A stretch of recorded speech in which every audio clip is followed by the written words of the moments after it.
Action. Morning, ladies and gentlemen. Today's topic is going to be about surface mining conveyor safety. The first thing is, what is a conveyor belt? So a conveyor belt is another way of transporting materials from one point to another point. It can be over short or long distances. So your conveyor belt consists out of 5 main components. Your front drum, your end drum, as well as the conveyor belt. The front drum, most commonly known as your head pulley. End drum, most commonly known as your tail pulley, and you've got your conveyor belt. Your head pulley is the one which is your drive pulley, which carries the motor, which is the one which controls your conveyor belt motion. The other 2 parts that are consisting is most commonly known as rollers, but the proper name is idlers. You've got your above idlers, which your conveyor belt runs on top of. You've also got your return idlers, which run at the bottom, which helps prevent the conveyor belt from snagging.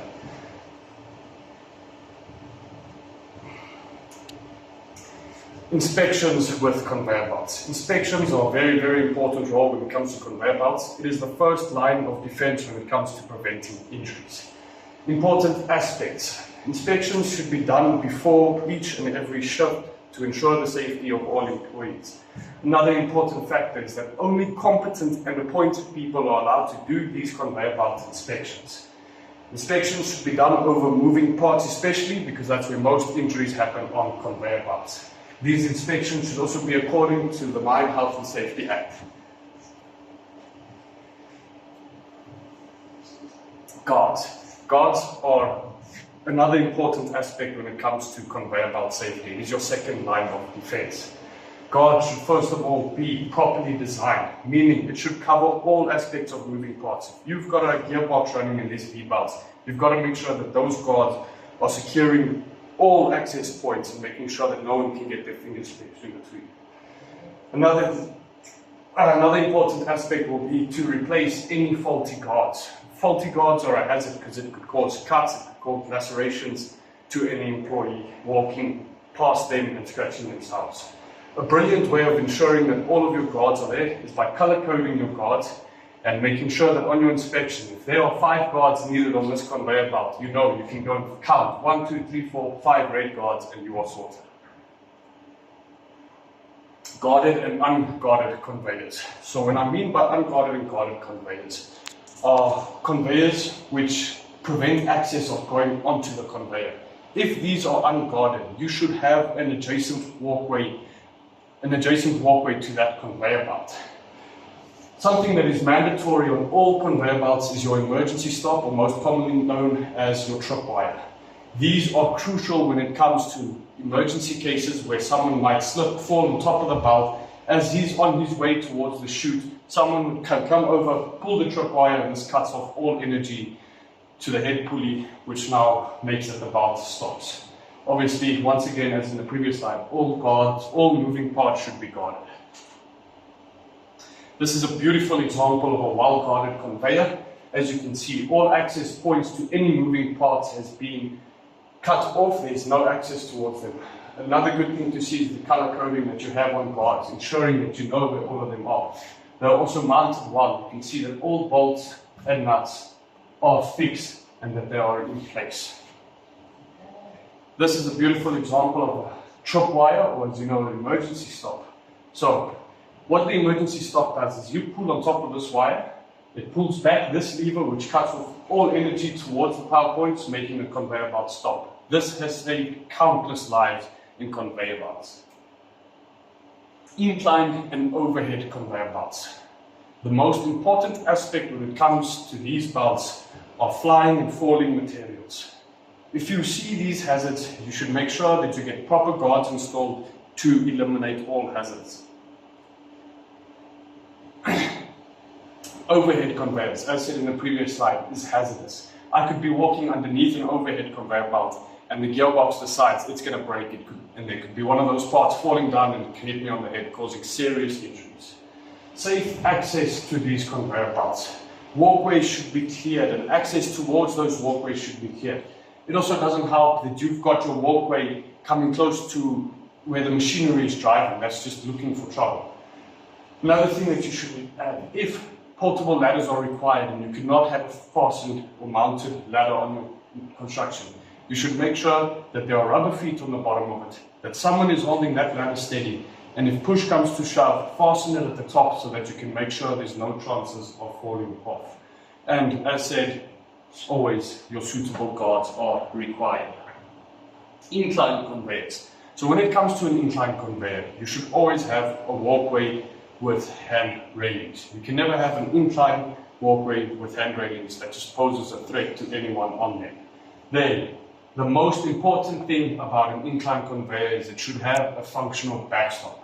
Meaning this is something that prevents the force of gravity of getting the conveyor belt to fall backwards or run backwards.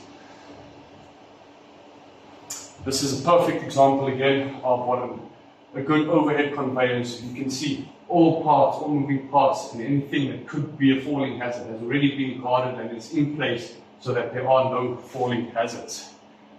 Then this incline belt, you can see as needed is your adjacent walkway with its hand railings, perfect as it is. Cannot find better examples.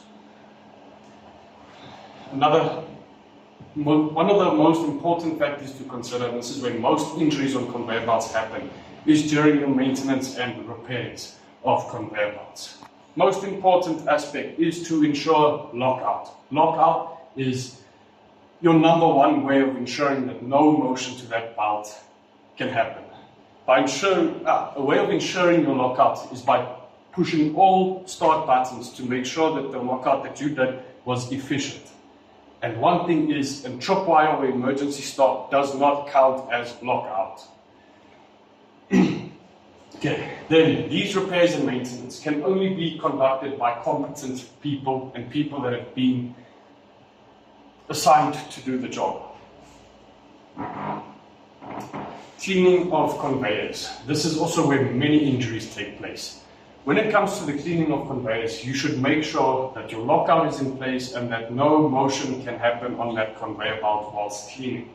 When it comes to the lubrication of it, you do not lubricate any parts on a conveyor belt unless there's been a lockout placed or the lubrication points are behind the guards and you can safely lubricate whilst the belt is running. This is just a perfect example now again as well. All three of these guys have ensured their lockout, they've made sure that there's no way that this belt can be started, and they have continued with their maintenance. Conveyor belt startup. So this is also a very important aspect when it comes to the safety of conveyor belts. Most important aspect to consider is the operator of this conveyor belt should either be able to see the entire length of his conveyor belt or have sirens in place so that when the belt starts up, the necessary employees have got a warning that they should be moved away from these moving conveyor belts. And then, as known as always, the operator must be competent and appointed to operate these conveyor belts. Here's just a nice short video to show you guys how quickly incidents can happen when you do not ensure lockouts. Okay, thank you for the Okay. I will let you know when we're done, then we can switch on the website again, right? So, Emre, should be first lockout first. Yeah, man, this is after quick job, man. We just quickly do it and get done with it. Only one.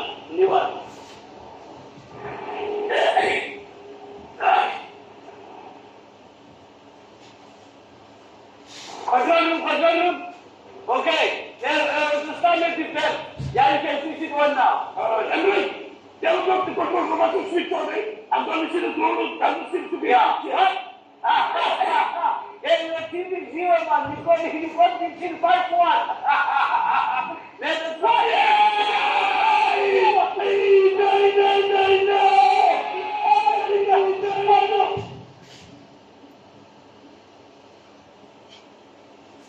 So this video was a brilliant example of why lockout is one of the most important things. If they had done their lockout, there was no chance that the operator could have started that belt and that man would not have lost his hand. Another important thing that you can find out of that video is communication. Yes, one of the maintenance guys was talking to the operator, but he was not communicating to his colleague which was helping with maintenance. If their communication would have been better, they would have stopped injuries from happening. So in conclusion, when it comes to conveyor belt safety, The situational awareness around operating machinery and machine guards are the key defenses to stopping any conveyor accidents. Thanks a lot, and this presentation is now ended and we are open for questions.